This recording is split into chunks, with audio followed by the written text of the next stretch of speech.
Bonsoir à toutes et à tous. Grâce à Midrash Yehuda Manito, on a le plaisir de retrouver le Rav Shmuel Uziel pour parler ensemble de la paracha de la semaine.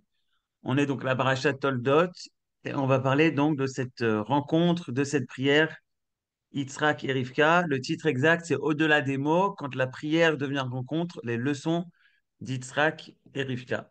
Bechavod Arav. Erev Tov. Effectivement, on va parler aujourd'hui de la Tfila et on va parler de Yitzhak et de Rivka. Tout le monde connaît le Midrash, mais je vais quand même le rappeler. Un Midrash très célèbre qui dit que Yitzhak et Rivka ont prié tous les deux pour la naissance pour avoir des enfants. Et après ça, évidemment, on nous raconte que Rivka est tombée enceinte et qu'elle avait des jumeaux. Il s'agissait de Yaakov et de Esav. Et comme le raconte l'histoire ensuite, il y avait déjà une lutte à l'intérieur du ventre de leur mère entre Yaakov et Esav. Puis par la suite, ils ont continué à lutter et continué on peut dire, à être en concurrence l'un avec l'autre. Ce qui va nous intéresser ce soir, c'est tout à fait autre chose. C'est pas tellement la lutte de Yaakov et de Esav, ou bien le résultat même de la prière de Yitzhak et de Rivka qui va nous intéresser, mais j'aurais pu dire c'est plutôt dans son ensemble la situation particulière dans laquelle on voit Yitzhak et Rivka prier pour avoir des enfants. L'idée de base sur laquelle je voudrais partir, c'est une réflexion sur le commentaire de Rashi d'après les Chachamim. Rashi nous dit que à Kadosh Baruch Hu, quand il a entendu la prière simultanée, ou les prières simultanées de Yaakov et de Rivka, eh bien, il a surtout écouté, ou il a exaucé la prière qui avait été émise par Yitzhak, parce que il était tzaddik ben tzaddik. Il était lui-même tzaddik, il était lui-même injuste, et son père aussi était injuste. Donc, parce que tous les deux, le père et le fils, étaient des justes, étaient des tzadikim, Dieu a entendu et exaucé la prière de Yitzhak. Par contre, la prière de Yaakov, pardon, la prière de Rivka, qui n'était pas une prière illégitime ou même mauvaise, n'a pas été écoutée comme celle de son mari Yitzhak parce que elle était tzaddik ben Racha. C'est ce que nous dit Rashi, et c'est pour ça que dans le verset, il y a écrit que Dieu a écouté l'eau, la Medvav. Il a écouté lui, mais pas elle. C'est ce que Rashi rapporte. Donc Dieu a écouté son tzaddik, le patriarche, qui était tzaddik, Yitzhak, et je ne sais pas si on peut dire qu'il n'a pas écouté Rivka, mais en tout cas, il n'en a pas tenu compte autant qu'il a tenu compte de Yitzhak. Et je vais vous proposer maintenant de voir une analyse.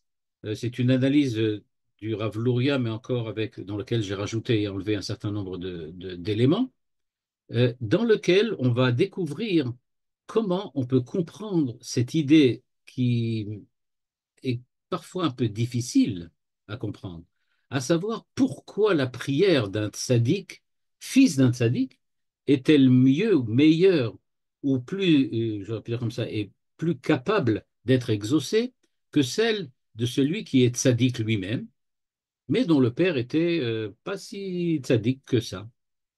En gros, la question est, mais comment peut-on déconnecter la prière de celui qui l'aimait, de celui qui l'a dit? Parce que Rachid semble nous dire cette idée très bizarre, que je suis tzaddik, je prie, mais en fait, ma prière, le fait qu'elle soit exaucée, ne dépend pas seulement de moi. Il faut aussi que mon père soit un tzaddik. S'il n'est pas tzaddik, alors ça remet en cause ma prière. A priori, je ne vois pas pourquoi. Qu'est-ce que ça a à voir là-dedans? C'est moi qui prie, c'est pas mon père. Donc, pourquoi y aurait-il une différence? Pour cela, le Rav Luria et encore d'autres que j'ai ici rapportés en même temps, nous propose de réfléchir sur la situation dans laquelle étaient Yitzhak et Rivka, ensuite de réfléchir sur la prière de Yitzhak et Rivka, et enfin sur la différence entre tzaddik et racha au niveau de la prière. Le texte que vous voyez devant vous, je vais peut-être l'augmenter, peut-être non, je vais peut-être augmenter un petit peu la taille, voilà, nous dit la chose suivante. Euh, si on regarde bien, il faut d'abord commencer par essayer de comprendre pourquoi ou pour quelle finalité les matriarches, c'est-à-dire Sarah, Rivka, Rachel, n'ont pas eu d'enfants. Pourquoi n'étaient-elles pas, en fait, des femmes comme toutes les femmes, qui soient capables d'avoir des enfants? Et pourquoi étaient-elles stériles? Pourquoi cette stérilité? A priori, c'est l'explication que tout le monde donne, la stérilité viendrait comme une sorte de sanction, de punition pour une situation qui n'est pas nécessairement une situation provoquée par la personnalité même de Rachel ou de Sarah, mais qui peut aussi provenir, comme on l'a vu maintenant, qui pourrait provenir aussi du fait qu'elles avaient des parents qui étaient tels quels ou qu'ils venaient d'une famille qui était telle qu'on l'a décrit. Mais c'est donc la première explication, c'est de dire, OK, elles étaient stériles parce qu'il y avait un problème. Il y avait un problème. Le Rav Luria nous dit que le Harizal, et là je dis tout de suite, ce n'est pas la réponse de Manitou, pour ceux qui la connaissent, ce n'est pas la réponse de Manitou. Euh, le Harizal lui-même explique pourquoi. Et pourquoi donc?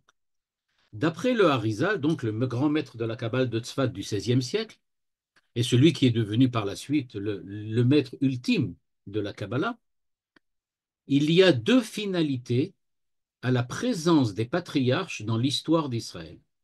Autrement dit, pour quelle raison Dieu a-t-il permis à l'histoire d'engendrer des personnalités aussi exceptionnelles que celles de Abraham, Yitzhak et Yaakov? Pourquoi des gens de cette manière-là?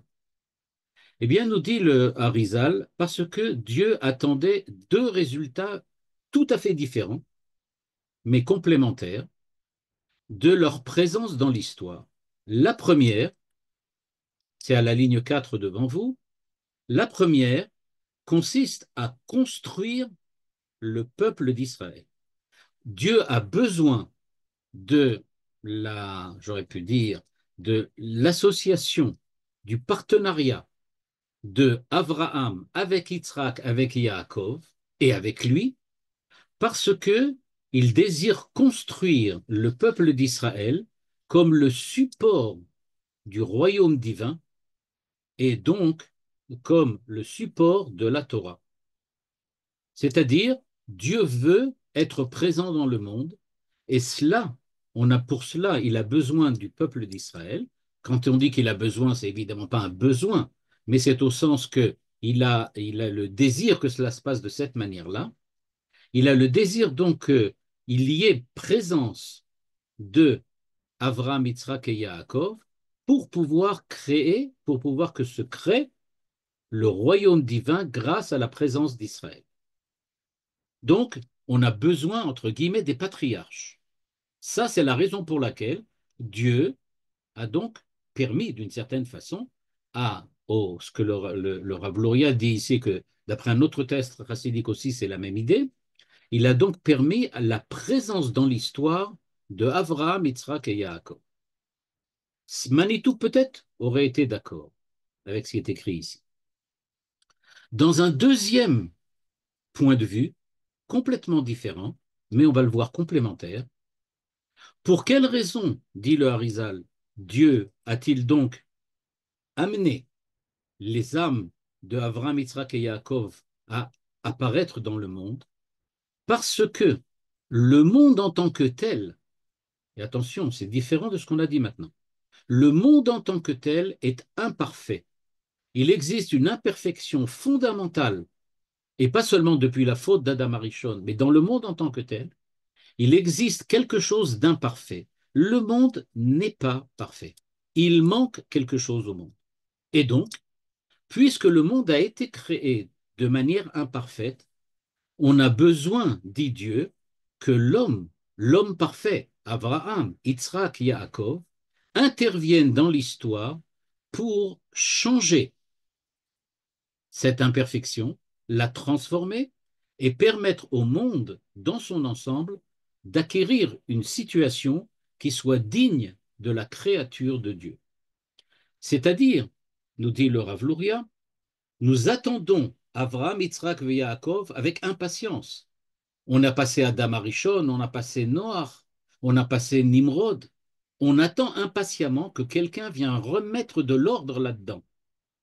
Attention, indépendamment de la création d'Israël. Indépendamment de la création d'Israël. La création d'Israël, c'est pour permettre le royaume divin.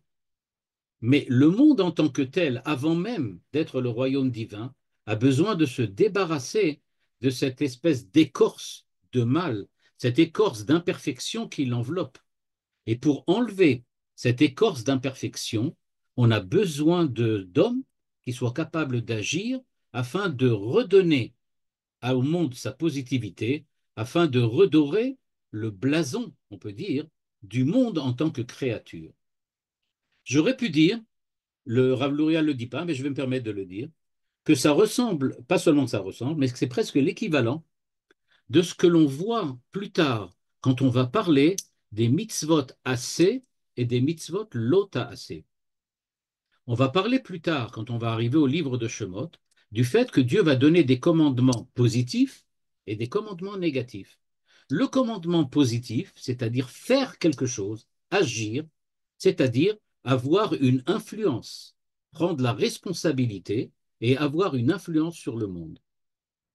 Le lota, c'est ne pas faire quelque chose. Évidemment, c'est pas avoir une influence, puisque je ne fais rien. Et donc, lota, c'est par exemple, tu ne transgresseras pas le Shabbat, par exemple, ou tu ne mangeras pas du porc. Évidemment, je ne fais rien de positif en ne mangeant pas de porc. Ce que je fais, c'est que je me permets de nettoyer d'une certaine façon un mal, une présence négative, une imperfection qui était là. Mais c'est tout. Mais je ne fais rien de positif. Si on regarde bien ce que nous dit le Harizal maintenant, eh bien on voit que ce sont deux aspects complémentaires. D'une part, il y a un aspect positif à la présence des patriarches. Quel est cet aspect positif? Construire le peuple d'Israël pour qu'il permette de construire le royaume divin et de recevoir la Torah sur le mont Sinaï. Il s'agit donc d'un assez, quelque chose qui doit agir, transformer, faire quelque chose, avoir une action positive. Par contre, quand on arrive maintenant à faire dans le deuxième aspect, il s'agit maintenant, par leur acte, de relever un mal, d'enlever un mal, c'est-à-dire d'enlever cette imperfection au monde qui était imparfait, et, grâce à leurs actions, permettre la présence, donc pas de Dieu maintenant, mais d'une positivité.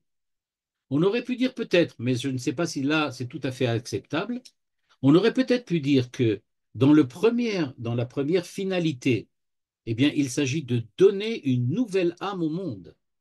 Âme Israël, le peuple d'Israël, le royaume divin, la Torah, c'est apporter quelque chose de plus au monde. Par contre, réparer le monde qui était en fait imparfait, il ne s'agit pas de lui donner quelque chose de plus, mais le rétablir dans la situation qu'il avait, qu'il aurait dû avoir. Un petit peu comme quelqu'un qui a besoin de se préparer pour un examen. Alors évidemment, il n'a pas encore réussi l'examen, mais au moins il s'y prépare. Il est apte, il est adéquat à l'action qu'on va lui demander de faire plus tard, à la positivité qu'on va lui demander de faire intervenir. Et donc, nous dit le Harizal, il y a donc deux aspects, mais complètement différents. Alors maintenant, on va comprendre. Pourquoi Vayetar Yitzhak, Vayater Yitzhak, les Nochach Ishto? Pourquoi Yitzhak priait-il face à sa femme? Le Rav Luria nous dit, d'après le Harizal, pour quelle raison? Eh bien, parce que quand Yitzhak a prié, il n'a pas uniquement prié pour les enfants, c'est-à-dire la première raison que le Harizal nous a demandé, mais il a prié aussi pour la seconde raison.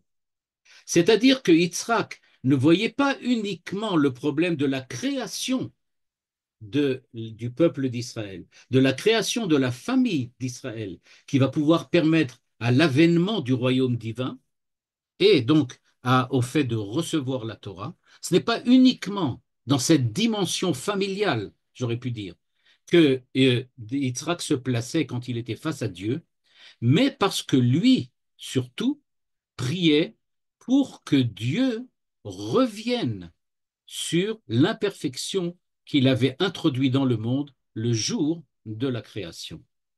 Parce que, nous dit-il, ligne 7, Akavana a Eliona הייתה להשלים את בניין של דבקות שלא היה מקום להמשיך בנים, שעל ידי מעשיהם להמשיך הייחוד השלם למעלה. C'est-à-dire, ce que lui, il voulait, en fait, c'est qu'il disait, il n'y a pas pour le moment besoin d'apporter la positivité d'Israël avec le désir de Dieu de créer un royaume divin quand on est dans une situation où le monde lui-même n'est pas encore prêt à recevoir cette Torah, ce peuple et le royaume divin. Et donc, disait Yitzhak, on ne prie pas pour les enfants. On n'en a pas besoin pour le moment. Ce que l'on veut faire, dit-il, c'est que d'abord, on a besoin de rétablir le monde dans sa capacité. Et c'est cela la raison pour laquelle lui, il priait. Et c'est pour la raison pour laquelle, en fait, pourquoi les matriarches étaient, au départ, elles étaient stériles. Bien, précisément parce qu'il y a deux périodes. Durant la période de la stérilité des matriarches, eh bien, c'était une période dans laquelle on n'était pas, pour le moment, intéressé à s'occuper de la famille, parce qu'on avait encore beaucoup à faire au niveau du monde, c'est-à-dire au niveau de la réalité dans laquelle Am Israël doit ensuite s'insérer pour arriver à faire l'avènement de le royaume divin. Et donc, nous dit le Rav Luria, la stérilité, c'est pas du tout une punition, c'est pas du tout une sanction, c'est tout simplement que pour le moment, c'est pas le moment. C'est exactement ça. Pour le moment, c'est pas le moment. On n'en est pas là. On a d'abord d'autres choses à faire et on doit d'abord faire ce qu'il appelle les Ashlim Binyan Advekut Eliona.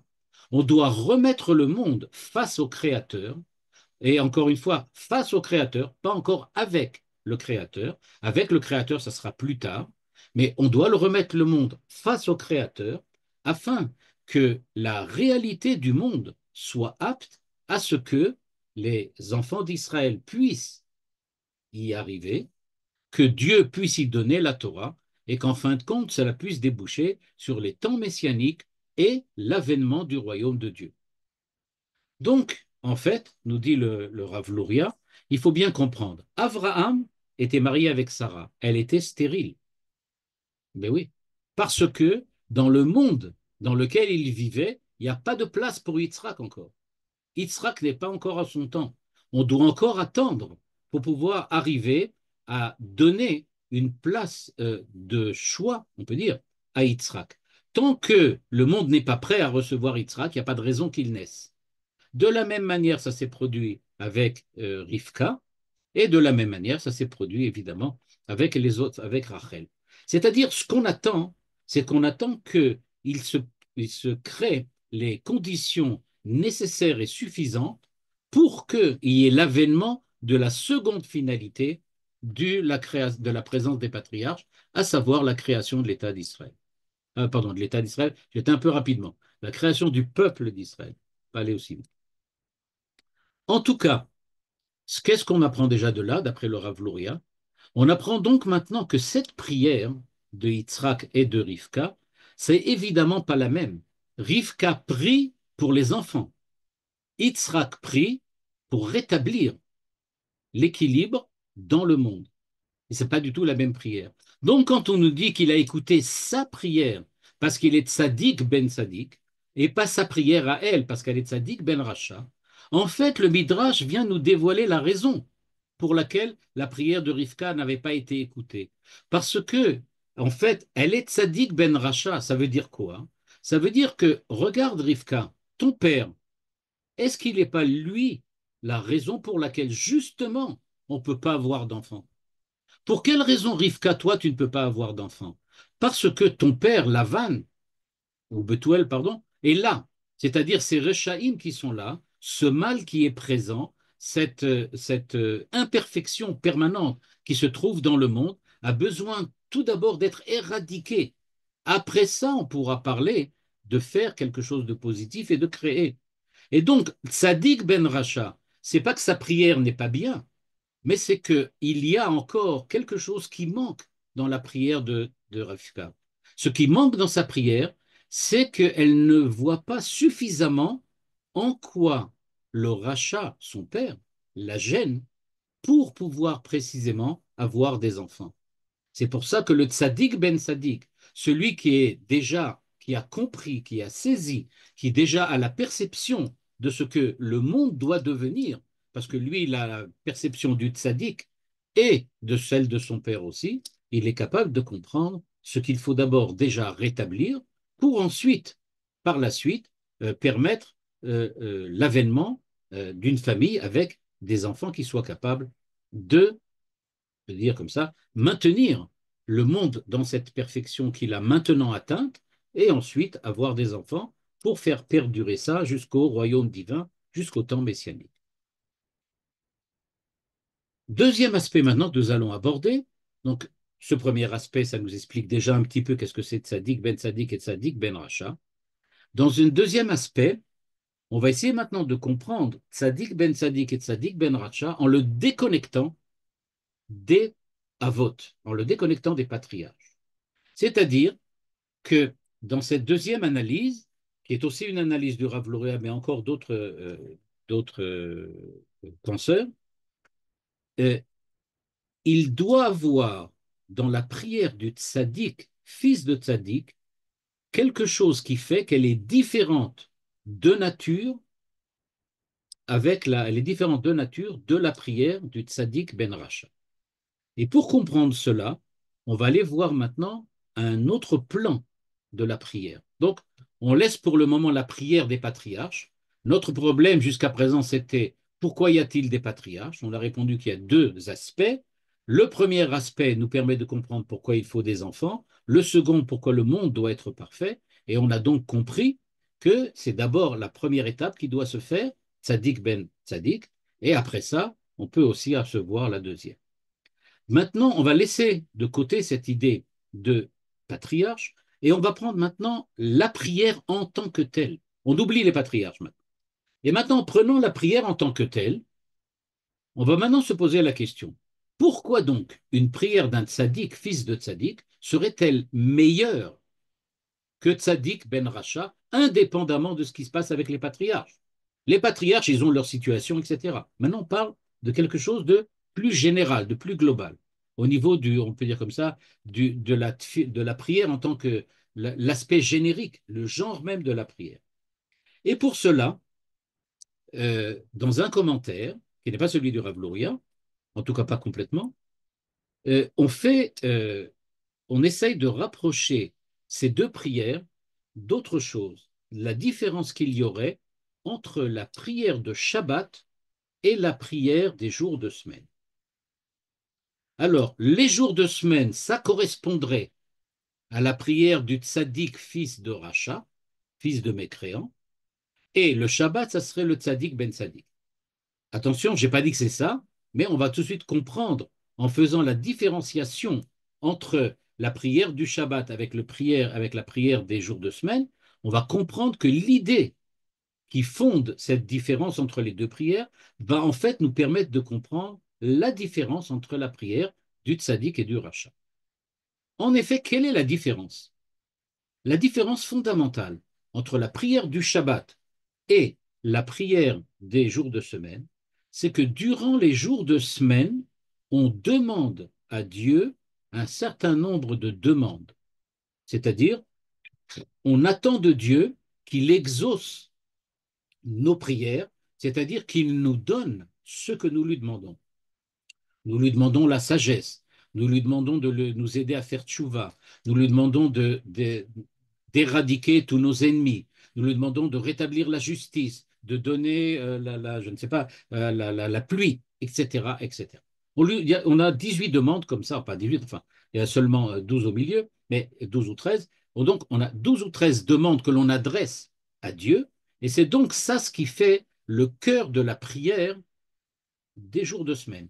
Nous avons quelque chose à demander. Ensuite, le Shabbat, bah, on ne demande rien du tout. On ne demande rien.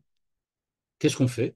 Ben, on parle de Dieu qui a créé le Shabbat et on le remercie pour la création du Shabbat. Alors d'abord, je voudrais dire tout de suite, dans le commentaire qu'on va lire, il ne fait pas allusion à l'idée que j'ai déjà exprimée tout à l'heure. Mais je me permets juste une toute petite parenthèse. En fait, l'idée qu'on a dit, est-ce que ça ne serait pas la différence justement entre les jours de semaine et le Shabbat? On a parlé de éradiquer le mal, c'était la deuxième partie, éradiquer le mal pour permettre au monde d'être parfait. Et quand le monde est parfait, on veut rajouter quelque chose de plus, le royaume divin, le peuple d'Israël, etc. Est-ce qu'au fond, ce n'est pas la même idée qui se produit entre les jours de semaine et le Shabbat? Pendant les jours de semaine, on demande à Dieu, donne-nous la sagesse. Pourquoi? Parce qu'on n'est pas suffisamment sage. Il y a une imperfection, on n'est pas bon là.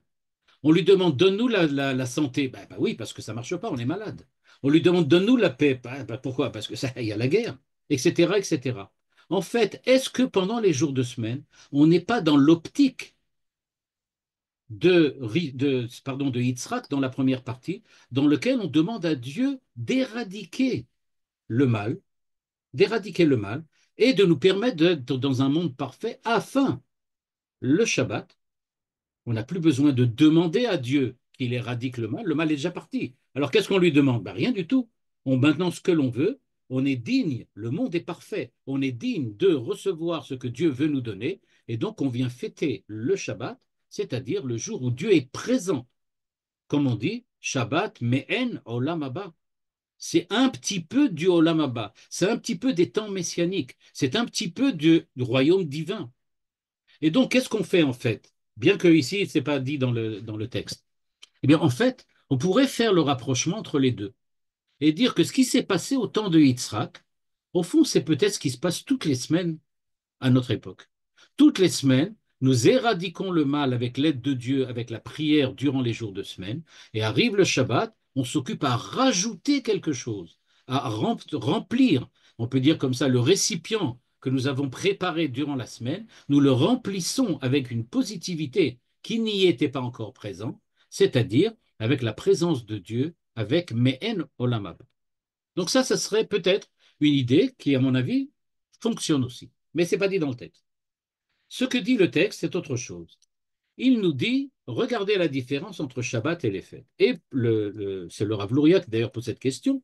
Et il demande, attention, si durant la semaine, la prière telle que l'ont instituée tous les maîtres du Sanhédrin est une prière dans laquelle il doit y avoir demande, injonction de l'homme vers Dieu afin de recevoir ce qu'il faut pour, on peut dire, arranger le monde, le taken olam, si c'est vraiment ça, si c'est ça la nature de la prière, alors le Shabbat aussi, on devrait continuer à le faire. C'est-à-dire, pose la question le Rav Luria, si demander ce dont nous avons besoin est une véritable mitzvah, parce que c'est ça la nature même de la prière. Si la nature de la prière, c'est d'arranger le monde, alors pourquoi ne continue-t-on pas de le faire aussi durant le Shabbat? C'est la question qu'il pose. Et donc la question est extrêmement forte, parce que de deux choses l'une, ou bien arranger le monde, ça n'a pas d'intérêt, alors pourquoi on prie pendant la semaine? Mais si c'est ça la mitzvah, alors pourquoi arrête-t-on de le faire le Shabbat? Il faut choisir. Et donc nous dit, cette fois-ci c'est le Rav Luria qui répond, il nous dit, Beshabbat, ligne 19 devant vous, Kevan she Knesset Israël bat zugo akol shalom. C'est-à-dire, nous dit le Rav Luria, oublie ce qu'on a dit sur les patriarches. Oublie ce que Shmuel Uziel a dit sur la relation entre Shabbat et les jours de semaine avec les patriarches et ce qu'on a dit avant. Oublie tout ça. Il y a une autre dimension à laquelle tu n'as pas pensé. Et si la prière dépendait, en fait, de la situation dans laquelle celui qui prie se trouve au lieu de parler de le monde dans lequel il est. C'est-à-dire, jusqu'à présent, on a parlé, je suis dans un monde imparfait, je prie pour la perfection. Je suis dans un monde dans lequel il n'y a pas la présence de Dieu, je prie pour la présence de Dieu. Mais dans quel état, dans quelle situation, ou plutôt j'aurais pu dire dans quelle existence, ou Manitou, dans quelle manière d'être homme, je me suis permis de me présenter devant Dieu. De quel homme s'agit-il quand on parle de celui qui prie devant Dieu le jour du Shabbat? De quel homme s'agit-il? Qui est l'homme qui prie Shabbat? Et c'est cela qui va sur lequel le point sur lequel va se focaliser le Rav Luria et les autres, c'est-à-dire la définition de l'Oran, sans aucun rapport avec la ville d'Algérie. Hein. L'Oran, O-R-A-N-T, celui qui prie. Hein. Et donc, quel est celui qui prie? De quel style il est? Qui est-il? La réponse, elle est la suivante. Le Shabbat, on est considéré, parce que c'est le Shabbat, indépendamment de ce qu'on fait, indépendamment de la prière, indépendamment de tout. Le jour du Shabbat, on est considéré comme euh, faisant partie d'un couple dans lequel le mari serait Dieu et nous serions la fiancée. C'est-à-dire, nous dit-il, le Shabbat, on ne prie pas comme les jours de semaine, parce qu'on n'est pas dans la même situation par rapport à Dieu. C'est la situation par rapport à Dieu qui définit de quelle prière il va s'agir. Si nous ne demandons pas ce dont nous avons besoin le jour du Shabbat, c'est pas parce que c'est illégitime durant la semaine, mais c'est tout simplement parce que Shabbat, on est dans une situation complètement différente par rapport à Dieu, face à Dieu, avec Dieu, et donc, puisqu'on est différent, on est maintenant considéré comme les fiancés ou la fiancée de Dieu, Knesset Israël Bat Zugo. On est donc à la maison avec notre époux et c'est le jour du Shabbat. Le jour du Shabbat, c'est la possibilité pour l'homme d'être avec Dieu, d'adhérer à Dieu, d'être présent avec Dieu, d'être, on peut dire, dans une même relation, d'être en relation avec Dieu. C'est pour ça, nous dit-il, que la Knesset Israël, le peuple d'Israël, et donc de ce point de vue-là, il est face à Dieu, mais pas face à Dieu comme deux personnes qui ne se connaissent pas ou qui vont faire connaissance. On est comme un mari et une femme, c'est-à-dire on est avec notre mari chez nous, à la maison. C'est comme ça. C'est ça le jour du Shabbat. Et alors, eh bien, nous dit le Rav Luria, quand tu te trouves avec ton époux ou ton épouse, c'est-à-dire que tu es à la maison avec ton époux et une épouse, eh bien, dit-il, il n'y a pas besoin de faire une demande en 3 exemplaires signés. On se parle, tout simplement. Quand tu es avec quelqu'un avec lequel tu es en relation, eh bien, quand tu es chez toi ou chez nous, on peut dire de cette manière-là, on est chez nous avec lui, eh bien, on n'a pas besoin de faire des demandes officielles. On parle.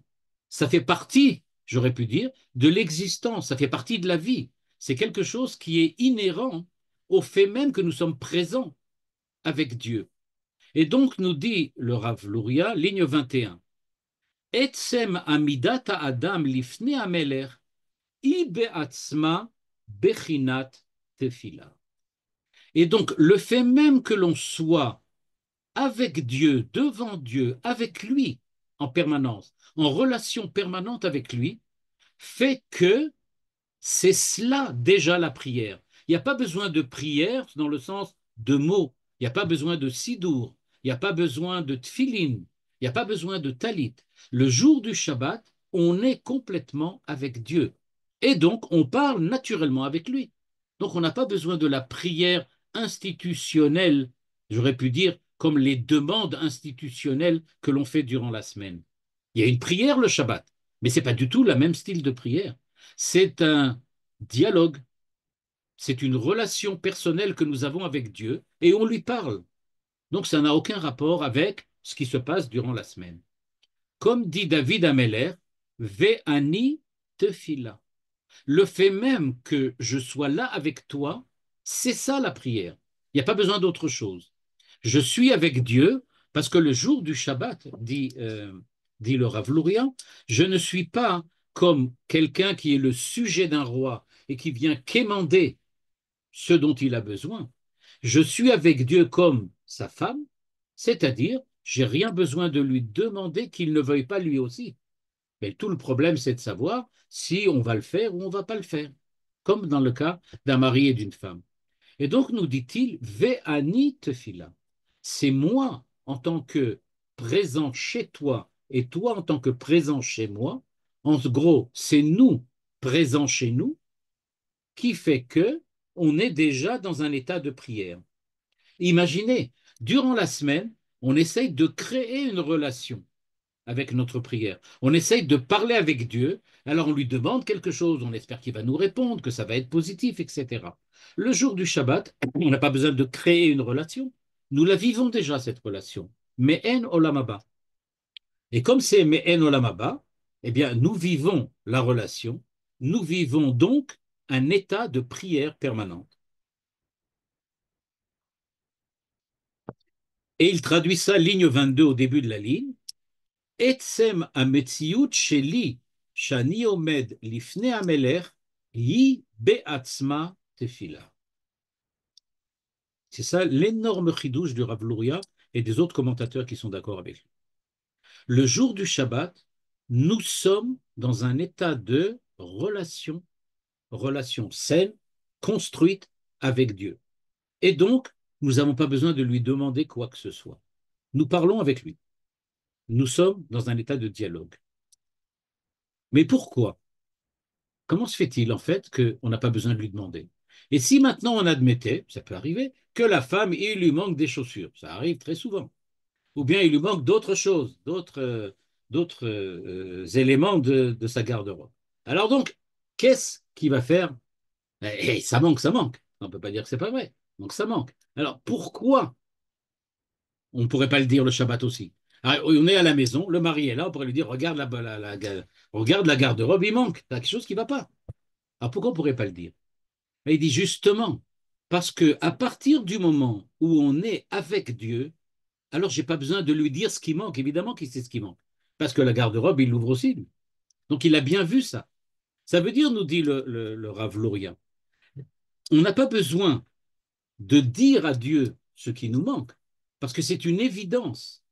La relation que nous avons créée, elle est telle qu'il n'y a plus besoin maintenant j'aurais pu dire comme ça, de montrer, de guider le Créateur dans sa manière de diriger le monde.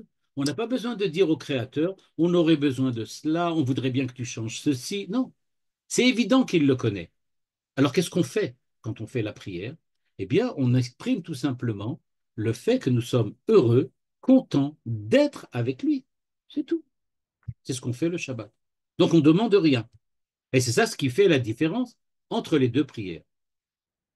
Dit le Rav Luria, pardon, là, ça c'est un autre commentateur que j'ai ramené ici, qui dit peut-être que ça pourrait nous expliquer, par exemple, pourquoi quelque chose qui est aberrant, presque aberrant complètement, au moment où les enfants d'Israël vont passer la mer Rouge. Qu'est-ce que nous dit la Torah? Nous dit la Torah que tous ont commencé à pleurer et prier Dieu pour qu'il les sauve. Ils avaient les Égyptiens qui les poursuivaient d'un côté, la mer de l'autre, ils étaient coincés et ils allaient se faire massacrer par les Égyptiens. Et qu'est-ce que dit Dieu? Matitsa kelai. Pourquoi tu pleures? Pourquoi tu cries? Pourquoi tu pries? Et le Rav Luria de demander, mais ça va bien chez le Créateur là? Dans quelle situation doit-on prier? Si ce n'est pas dans une situation dans laquelle on est entre la mer et les armées égyptiennes, dans quel moment on doit prier? Y a-t-il un moment plus approprié que celui-là pour prier Dieu? C'est bien évident que Matitsa Kelai, mais c'est une aberrant, c'est complètement aberrant. C'est évident que je vais prier. Qu'est-ce que je peux faire si je vois que je suis perdu? Ben, je prie. D'habitude, on dit qu'il faut prier même quand on n'est pas perdu. Mais alors, quand on est perdu, évidemment, il faut prier. Alors pourquoi Dieu dit qu'est-ce que tu m'as dit de ça qu'elle a et ne m'ennuie pas avec ces histoires-là, avec ces détails? Il dit pourquoi c'était comme ça? Eh bien, nous dit le Rav Luria, tout simplement. Parce qu'au moment où ils sont arrivés sur la mer Rouge, Omdim lifne amelech, ve'em bemtziut shel tfila, Ve'en tzrichin tfila shel dibur. C'est-à-dire, écoutez bien ce chidouche du Rav Luria. Non, c'est pas le Rav Luria, c'est quelqu'un d'autre. Il dit, écoutez bien ce chidouche. Il dit la chose suivante. Quand ils sont arrivés devant la mer Rouge, Dieu était avec eux, c'est-à-dire c'était Shabbat, pas dans le jour de la semaine, mais la situation était comme Shabbat. Et si la situation est comme Shabbat, t'as pas besoin de prier, Dieu sait. Ve'anit fila, il a bien vu. Il a vu que tu es dans une situation pareille. Alors qu'est-ce qu'il te demande de faire? Ben, d'avancer. On ne te demande pas de prier maintenant. Tu es déjà avec Dieu. Dieu est avec toi. Ça veut dire que maintenant, tu n'as rien besoin de faire d'autre que d'avancer. Et c'est pour ça que Dieu lui dit, mais qu'est-ce que vous priez maintenant? Vous croyez que je ne suis pas au courant? Vous croyez que je n'ai pas compris de quoi il s'agit? Avancez. On est dans une situation de Shabbat. La situation de Shabbat, c'est les temps messianiques, les temps où tout le monde peut agir. Il n'y a rien à craindre. Vous n'avez qu'à avancer dans la mer et vous allez voir, tout va se résoudre. Et donc, c'est pour ça, nous dit, d'après ce commentaire du Rav Luria, que ce qui s'est passé au niveau de la mer Rouge, c'est en fait, c'était aussi une répétition, on peut dire, de ce qui s'est passé le Shabbat, à savoir qu'on était dans un état dans lequel on n'avait pas besoin véritablement de, euh, de prier. Ça va nous expliquer maintenant quelle est la différence entre le tzaddik ben tzaddik et le tzaddik ben racha. Parce que au niveau de la tfila, il faut savoir que le tzaddik ben Racha, a priori, sa prière aurait beaucoup plus de raisons d'être acceptée par Dieu que celle du tzaddik, fils de tzaddik. Et pourquoi? Parce que le tzaddik, fils de Racha, a évidemment fait l'effort de s'éloigner, de quitter, de rejeter tous les aspects négatifs qui étaient présents chez son père, puisqu'il est devenu tzaddik. En devenant tzaddik, en devenant injuste, il a donc bien montré qu'il rejette absolument le mal qui était, on peut dire, l'apanage de son père à l'époque. Et donc, c'est bien clair que cette fille-là, elle est, aux yeux de Dieu, c'est une fille-là extrêmement importante. Mais, nous dit le Rav Luria, c'est vrai. Mais de quelle tefila il s'agit? C'est pour une tefila, pour une prière, qui est une prière dans laquelle je demande quelque chose dans le cadre du monde. Par contre, nous dit-il, ce qui s'est passé au niveau de Rivka, c'est complètement différent.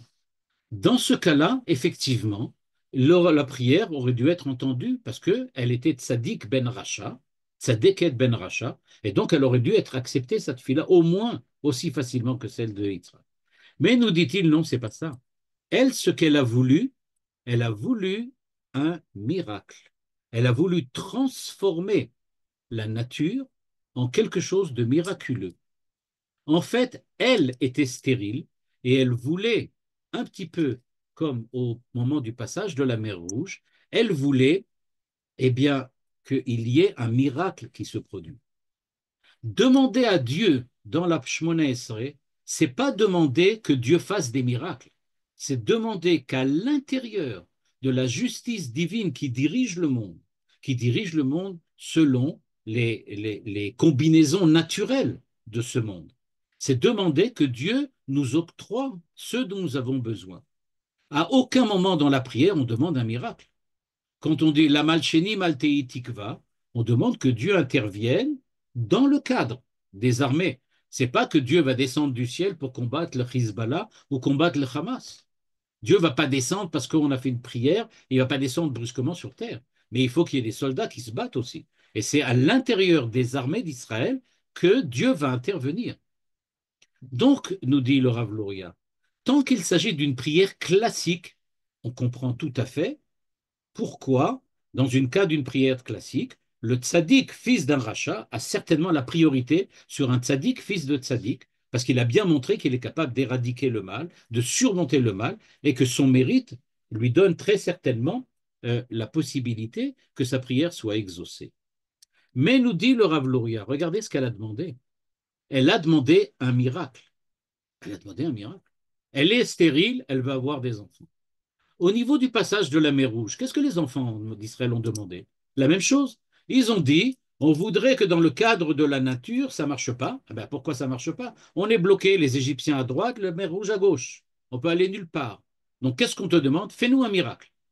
Dieu dit, ça ne marche pas comme ça, une prière dans laquelle tu quémandes ce dont tu as besoin. C'est une prière dans laquelle tu veux rester à l'intérieur du monde de la nature. Mais ce n'est pas ça dont il s'agit. Là, on a besoin d'une prière complètement différente. On a besoin d'une prière qui devrait te mettre dans la situation de celui qui est avec Dieu et avec lequel, dans cette prière-là, on n'a pas besoin de demander à Dieu, mais c'est Dieu qui doit voir qu'il doit intervenir. Et donc, il va décider d'intervenir, comme le mari qui va décider effectivement d'acheter une paire de chaussures ou plus à ses femmes. Et donc, quand il va acheter à sa femme les chaussures ou la robe, eh bien, il l'achète parce que c'est comme ça que ça doit fonctionner, même si c'est, entre guillemets, miraculeux. C'est parce qu'elle en a besoin, oui, mais elle a besoin dans le cadre du couple. Elle n'a pas besoin simplement comme un besoin qu'elle veut qu'il soit résolu dans la nature. Et donc, nous dit le Rav Luria, dans ce cas-là, eh bien, si tu ne peux pas demander à Dieu un miracle, il faut que le miracle ne se fasse que parce que Dieu désire le faire indépendamment de ta demande. Mais comment pourrait-il faire un miracle indépendamment de ta demande, puisque je n'ai pas le droit de demander un miracle? Ben, c'est s'il s'en rend compte. Et comment peut-il s'en rendre compte? Ben, quand il est avec toi. Et comment ça peut se passer?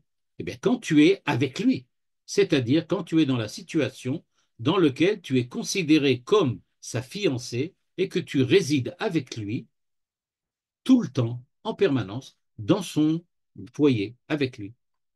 Donc, nous dit le Rav Luria, c'est cela ce qui s'est passé donc avec Yitzhak et Rivka. Rivka, pardon, a prié comme quelqu'un des jours de semaine. C'est-à-dire, elle a demandé à Dieu d'intervenir dans le cadre de la nature, mais de faire un miracle. C'est-à-dire, elle a dit à Dieu, s'il te plaît, fais-moi un miracle, mais que ça reste naturel. C'est pas possible. Tu ne peux pas faire une chose pareille. Alors, qu'est-ce que tu dois attendre? Eh bien, il faut attendre la prière du tzaddik ben tzaddik, qui lui ne prie pas comme les jours de semaine. Lui, il prie comme les jours de Shabbat. Et quand il prie comme les jours de Shabbat, qu'est-ce qu'il fait? Eh bien, il est EST avec Dieu, il est présent avec Dieu, il est en contact avec Dieu, et Dieu sait s'il a besoin de quelque chose ou pas, et il intervient de lui-même. C'est-à-dire, en langage courant, il fait un miracle. Donc, ce que nous voyons, nous dit le Rav Luria, c'est que dans cet aspect de la différence de la tfila, on voit donc que le tzaddik ben Racha, c'est celui qui a surmonté le monde et qui est capable d'arriver à faire des transformer, on peut dire, à se transformer lui-même. Mais il reste quand même à l'intérieur des limites du monde. Par contre, le tzaddik ben tzaddik est avec Dieu. Il est en adhésion permanente avec Dieu. Il est présent en permanence avec Dieu. Eh bien, quand il est dans cette situation-là, sa prière, c'est pas une prière à l'intérieur du monde, on peut dire le monde du réel, le monde de la création, le monde de l'homme, mais il est dans l'appartement de Dieu. C'est-à-dire, il est chez Dieu. Là-bas, c'est le miracle qui est naturel. Et donc, demander à Dieu de faire un miracle dans notre monde naturel, c'est seulement un tzaddik qui va le faire. Parce que ce tzaddik-là, il est avec Dieu, et comme il est avec Dieu, là-bas, le miracle, c'est ça, la nature du monde. Et donc, c'est pour ça que Dieu pourra faire un miracle.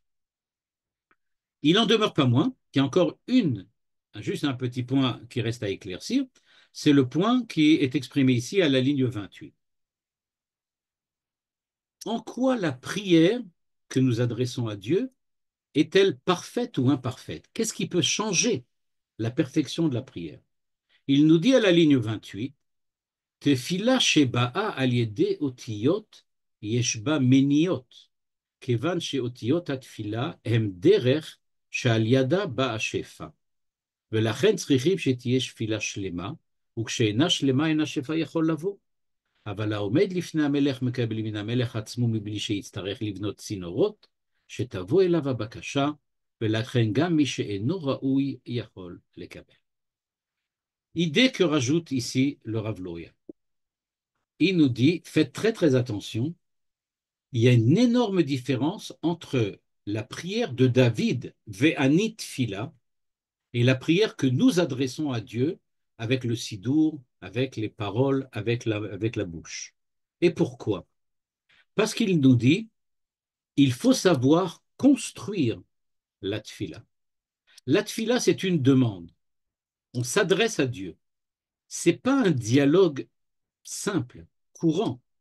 Il s'agit de parler avec le Créateur. Quand nous parlons avec le Créateur, nous avons à faire, Manitou le rappelait très très souvent, nous avons à faire extrêmement attention à ce que nous disons. À tel point, disait Manitou, qu'il faut faire extrêmement attention de ne pas donner la possibilité à tout un chacun de s'exprimer dans la prière tel qu'il le veut. Tu ne peux pas dire ce que tu veux dans la prière. Et pourquoi? Parce que tu ne sais pas dans quelle mesure, en demandant à Dieu X, tu ne vas pas provoquer un malheur Y. Est-ce que peut-être en demandant X que tu penses être quelque chose d'important à tes yeux, est-ce que tu ne vas pas en fait provoquer l'éradiction de Y, qui était encore beaucoup plus important pour le monde et pour l'homme que le X que toi tu as demandé? Imaginez, je vais donner un exemple, quelqu'un qui demande, qui dirait à Dieu, voilà, je dois amener tous les jours mon enfant au jardin d'enfants. Et le meilleur jardin d'enfants que j'ai trouvé pour mon fils, c'est de l'envoyer à 2 kilomètres de la maison. Là-bas, il y a un prof exceptionnel, on apprend très bien, les enfants sont exceptionnels, tout est très bien. Je veux donc, je prie Dieu, donne-moi une voiture pour que je puisse faire les 2 kilomètres le matin suffisamment rapidement pour faire l'aller-retour. Demande tout à fait légitime. Tu veux enseigner la Torah, tu veux augmenter la hirat shamaim, la crainte de Dieu. Donc tu dis à Dieu, donne-moi une voiture. Et à ce moment-là, Dieu dit, OK, je te donne la voiture. Mais est-ce que tu es prêt à payer le prix de la santé de toute la pollution que tu vas créer à cause de ta voiture? Avec ta voiture qui va être prise dans les embouteillages, tu vas faire une pollution permanente, ça va créer des maladies, ça va provoquer des morts, ça va créer des changements climatiques, ça va créer une catastrophe mondiale. Alors maintenant, la question est de savoir, toi, tu veux envoyer dans un meilleur jardin d'enfants, c'est très bien, mais ce que tu me demandes en fait, est-ce que c'est légitime? Peut-être qu'en te donnant cette voiture, je vais provoquer une catastrophe beaucoup plus grande que celle qui est que ton enfant n'a pas appris 100% comme il faut, mais seulement 80% parce qu'il était dans un autre jardin d'enfants. Eh bien, cette question-là, nous dit précisément le Manitou, nous dit c'est ça qui est extrêmement important. Quand tu pries, est-ce que vraiment tu as une vision suffisamment globale pour savoir ce qu'il faut dire véritablement? Et donc, c'est la raison pour laquelle nous prions avec un sidour. Pourquoi on prie avec un sidour? Parce que ce n'est pas nous qui avons fixé ce qu'on dit. Ce sont les chachamim. Eux avaient la vision suffisamment large. Eux avaient, je ne sais pas moi, les grands principes de la Kabbalah qui expliquent comment faire pour qu'une prière soit exaucée par Dieu.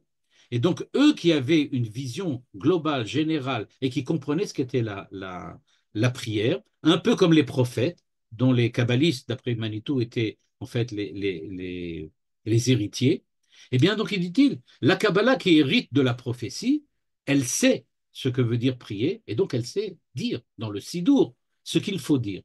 Mais tout un chacun qui viendrait et qui dit je veux ci, je veux ça, faut faire très attention. C'est pas ça la prière. Et c'est pour ça, soit dit en passant, mais là je rentre pas dans les détails de là, sûrement si vous avez des cours sur la prière, vous l'entendrez. Par exemple, d'après le Gaon de Vilna, on ne doit absolument pas introduire dans la prière quoi que ce soit de personnel. Tout ce qu'on a de personnel à dire, d'après le Gaon de Vilna, on doit le dire après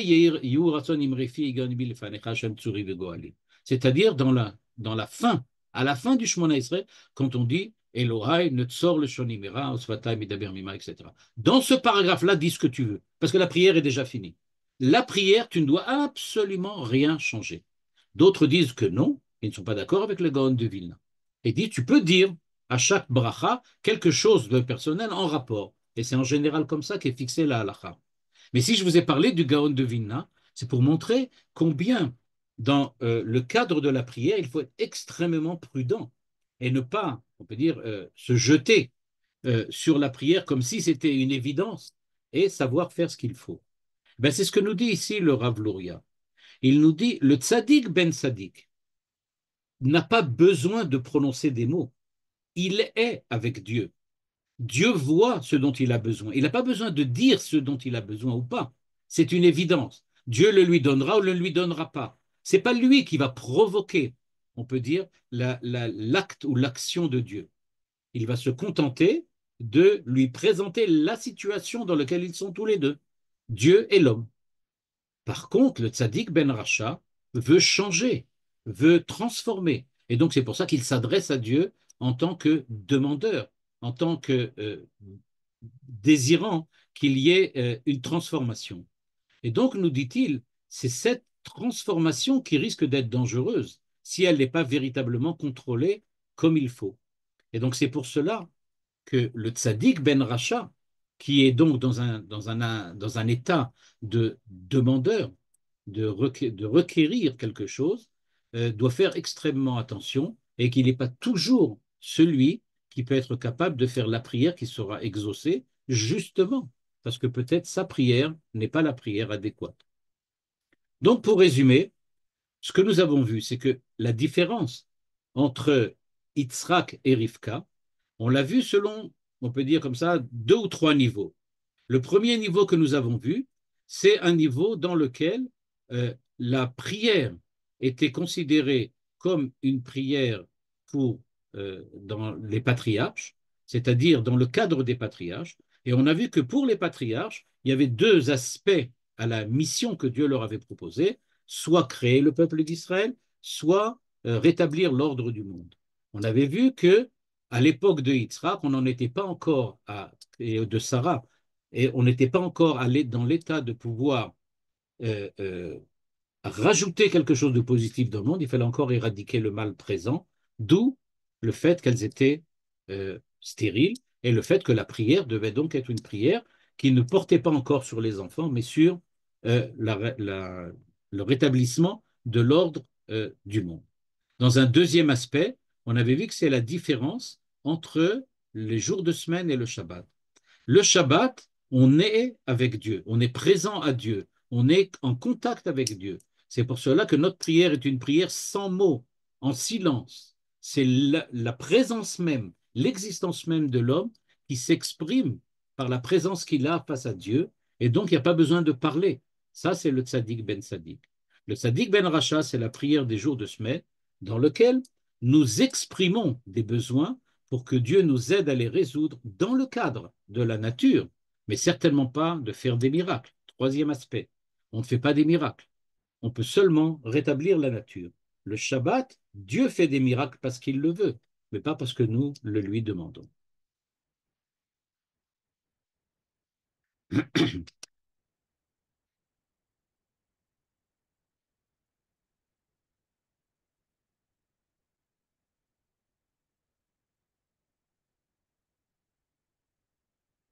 Regardez si vous pouvez, s'il y a des questions ou des remarques, regardez si vous Voilà. pouvez ouvrir les... Toda Rabba Rav. Ah, ça y est, voilà. Voilà, vous pouvez ouvrir maintenant le micro. Une seconde. Voilà. Qu'est-ce qui se passe? Voilà. Voilà, les micros sont ouverts, vous pouvez réagir.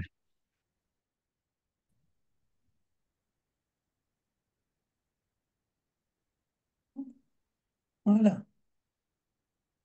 Je peux poser une question. Et Déjà, Rav et Uziel, le fait que Yitzhak, d'après le Midrash, soit également stérile, ça avait un impact pour la prière ou pas? qui était un stérile, j'ai pas entendu. Le fait qu'Yitzhak était... Il y a un Midrash qui dit qu'Yitzhak était également stérile, pas uniquement Rivka. Est-ce que ça a un impact également sur sa prière? C'est pas le cadre du commentaire là que j'ai exprimé ce soir. Dans ce D'accord, cadre-là, on ne parle pas de Yitzhak en tant que stérile. ok. Merci beaucoup. Et on parle, on a parlé des tzaddik, mais le commun des mortels, comment c'est la prière pour les communs des mortels? Pour le commun des mortels, la prière que nous avons, c'est celle qui a dans le Sidour qui a été fixée par les Anshe Knesset Agdola. C'est pas nous qui fixons ce que nous disons. C'est eux qui savent ce dont nous avons besoin. C'est pour ça qu'on l'exprime. Donc ça, on peut l'exprimer. Mais, encore une fois, le Shabbat, on n'a pas besoin de demander à Dieu quoi que ce soit, puisque le Shabbat, on est déjà avec lui. Et quand on est avec lui, ben, il sait ce qu'on a besoin ou pas. Ce qu'on exprime, c'est, on peut dire, avec ferveur, c'est l'idée que nous sommes avec lui. Et dans la prière, dans le Shemona Esrei, il y a un keta où, oui, on peut dire, demander ce qu'on veut. Alors, j'ai dit, dans la Dans halakha le, courante, dans le Shemona oui, Esrei. oui. Dans la halakha courante, c'est en général comme ça que c'est fixé, ça a été déterminé, à savoir que si par exemple je dois prier pour un malade, alors je vais prier dans la bracha de Refaenu. Si je dois prier pour la réussite des soldats, alors je vais prier dans le passage, la Malchini Maltei Tikva, etc., etc. Donc c'est-à-dire qu'on peut prier à chaque fois en rapport avec la bracha que l'on a dit. Ça, c'est la halakha courante. Le Gaon de Vilna a poussé plus loin et il disait non, il vaut mieux éviter de changer quoi que ce soit à ce qu'ont fait les Anshe Knesset Agdola. Et ce que tu demandes, demande-le après que tu aies fini de prier. Parce que la prière, c'est pas ça. C'est ce que tu fais. J'aurais pu dire à la limite, le Rav, le Gaon de Vilna, il nous dit ce que tu demandes personnellement, c'est pas une prière. Alors fais ça après, quoi. Si tu le fais dans le cadre de la prière, c'est plus dangereux et plus problématique que de le faire après. Et c'est Oui, moi, je voulais poser une question. Ah, Oui, oui, Allez-y, allez-y. oui. Moi, j'ai l'habitude de dire qu'après qui ata shomea tefilat kolpe baruch ata Adonai shomea tefila, et c'est là où je fais ma prière, ma demande. Et il faut ça pas. aussi c'est possible, oui. Mais alors il vaut le mieux le faire avant Et Shomé Atfila, après, hein. je dis Rotse Adonai Elohenu. Oui, mais alors Dans il ce faut le dire, petit non, il faut le dire coin-là. avant Shomé Tefila. Avant de dire Baruch ata Hashem Shomé Tefila, avant de dire Ki ata Shomé Tefila Kol Amcha Israël Berachamim, avant de dire Ki ata Shomé, à ce moment-là, il faut dire ce que vous voulez demander. Donc, après Pas qui après la ata, bracha, pas après Shomé Tefila, avant. qui ata shomea tefila Voilà, au moment, avant de dire Ki ata kolpe. Shomé, à ce moment-là, demandez. Ah, donc avant qui ata. Ouais. Ah, merci. Ok. C'est C'est d'ailleurs le probablement cas pour tous les pourquoi, passages qui commencent avec qui. Kiata, ça veut dire maintenant que j'ai terminé de demander, Oui, je oui, demande non, que mais tu je veux dire, exauces toutes les c'est prières. le cas Kiata pour pas mal Shomea, de. puisque toi tu écoutes, donc Oui. voilà. Non, j'ai dit que c'est le cas pour certains passages dans la Mida où avant le qui, où il faut. Oui, oui, oui, Tout à fait. exact, exact. et c'est probablement pour ça que euh, on fait la prière pas au niveau individuel, on parle de la collectivité d'Israël. Tout à fait, Ce que tout à vous fait. avez dit au début, ce que j'ai dit au début avec le Rav L'Oréal, les deux points, c'est Sur Mera Baasetov. Exactement, exactement. Très bien, J'ai présenté ça assez, l'autre assez, mais c'est exactement ça. très Sourmera, bien. c'est tout. Exactement. Ma question, c'est pourquoi dans les Atleta d'Iberot, dans les deux premiers, c'est d'abord Asetov et après ça Surmera. Peut-être parce que c'est la révélation de Dieu. C'est-à-dire que c'est l'aspect du côté de Dieu. Anochi C'est les Hashem deux premiers, Elokecha asher oui. hotzeticha, c'est pas Les- moi qui fais, c'est lui qui fait. Anochi Elohi Lecha Elohim, très bien. Maintenant, après ça, Kabbalah Tabicha, Shama Yom Shabbat, ça c'est Ça bien. devient positif. Oui. Oui, Alors ça devient positif. Peut-être parce que, encore une fois, on est dans un instant de théophanie dans lequel Dieu se révèle au monde. Et donc, c'est l'aspect positif, peut-être, de la présence de Dieu qui prend plutôt l'aspect le plus important. Et le deuxième tableau, c'est-à-dire l'eau y est, l'eau, etc., c'est le côté de l'homme. C'est comme ça que le Maharal l'explique. Il dit, un côté, c'est plutôt le côté de Dieu vers l'homme, et là, c'est plutôt le côté de l'homme vers Dieu. C'est un peu comme ça qu'il présente la balance des 10 commandements. Je peux poser une question, monsieur le Bakasha, rabbin? Bakasha. Oui. Et les prières que l'on fait sans le sidour et puis que l'on fait de cœur comme ça en levant les yeux au ciel, ça peut être une prière? C'est une prière, mais c'est pas la prière que l'on fait le matin dans le cadre de la prière officielle. C'est une prière. Ça, il n'y a pas de problème. C'est-à-dire que quelqu'un s'adresse à Dieu et demande, tu peux t'adresser à Dieu et demander. Mais quand tu fais ça à l'intérieur de la tfila, c'est-à-dire dans le cadre, j'aurais pu dire, de l'institution de la prière, à ce moment-là, c'est une autre dimension. Le Manitou disait, que dans la tfila, il y a une espèce de jugement. On est jugé par Dieu. C'est pour ça qu'au moment où on fait Oseh Shalom Bimromav, on se prosterne, enfin on se penche devant trois personnes qui représentent un tribunal. La tfila, c'est d'une certaine manière, on est jugé. Alors il dit, faire une demande, tu peux toujours. Ah, dans le cadre de la prière, ça voudrait dire que tu veux être jugé là-dessus. Si tu es jugé, ça veut dire que Dieu va prendre en compte maintenant tout ce que tu as fait, tout ce que tu as pensé, les conséquences de ce que tu fais. Et ça peut quelquefois être dangereux. C'est pour ça qu'on peut le dire après, avant, mais pas durant la prière. C'est pas considéré comme la prière institutionnelle. C'est une prière personnelle. La prière personnelle, tu peux dire ce que tu veux. Une autre question, excusez-moi. Et Vas-y. le fait de lire les Télim Shabbat, alors, puisque vous dites Quel est que le problème Shabbat, de dire on est Tehillim? relié avec Akadosh Baruch Hu directement, on fait un. C'est pas la C'est même. comme David. David, il a fait les Tehillim justement parce qu'il était lié à Akadosh Baruch Hu et qu'il était en dvékout avec Akadosh Baruch Hu. Les Tehillim, c'est pas une demande. C'est, comment dire, c'est exprimer, c'est chanter, c'est exprimer la joie d'être avec Dieu. C'est très bien. Merci. Merci. Il y a un minhag chez Chabad, je crois, chez certains, c'est de faire le Shabbat, de faire tout Tehillim. Je Oui, crois qu'il faut. De effectivement. lire tout Tehillim le Shabbat. Je sais pas si Rav, si je me trompe pas, Le quand télim vous du dites jour. que donc le Shabbat, on ne fait pas de demande, ça veut dire que par exemple, quelqu'un qui a l'habitude dans la tfila de Shemona Esrei de rajouter un passage personnel, alors le Shabbat, il ne le fera pas, c'est ça ou pas?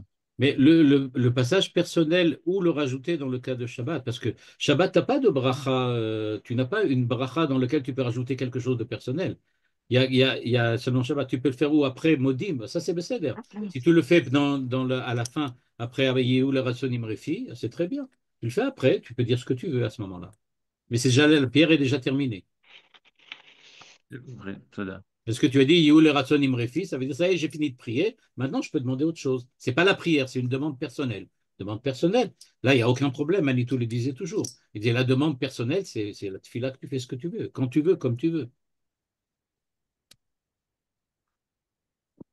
Et je voulais vous demander, Rav, aussi, concernant la prière. Normalement, on dit Shabbat, on ne fait pas de prière pour les malades, mais la seule fois, c'est quand on sort les Sfarim et que le Rav demande les noms des hommes et des femmes malades, c'est ça? Donc, c'est la Ouais. seule fois où on peut. Mais on dit toujours, chez les Ashkenazim notamment, on dit très souvent Shabbat imilizok refoua krova lavo. Ouais. C'est-à-dire, Shabbat, on ne devrait pas le demander, et puis de toutes les façons, la santé va revenir. C'est-à-dire, on dit en fait, c'est pas vraiment une demande, mais c'est plutôt affirmer qu'on est sûr que tu vas bien soigner et guérir la personne en question. Ouais, en Et pour l'occurrence, éviter justement cet Ah, aspect d'accord. demande.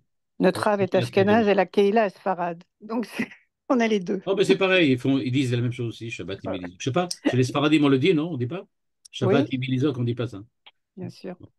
On le dit, on En le fait, dit. compte, c'est que- Il y On a le dit, même, bien sûr. pardon, allez-y, Allez. allez-y, trop pas. Non, non, non, allez-y. Allez-y. madame. Il y a aussi la suite de ce passouk, c'est Rachamav Merubin Shiftu Beshalom. Ah, Et ok. j'avoue que je ne sais pas le makor, il y avait le Zekayam. On dit quelque chose comme ça. Oh, il y a aussi une phrase, donc je vois qu'il y a aussi un passouk ou un verset ou une memra qui vient aussi dire la même idée que c'est pas vraiment une prière au sens. Truc. Mais Rachamav encore une fois, les minagim Merubin sont un peu différents. Hein. Shiftu Beshalom, Ken. Pour Shabbat. Pour Shabbat, évidemment.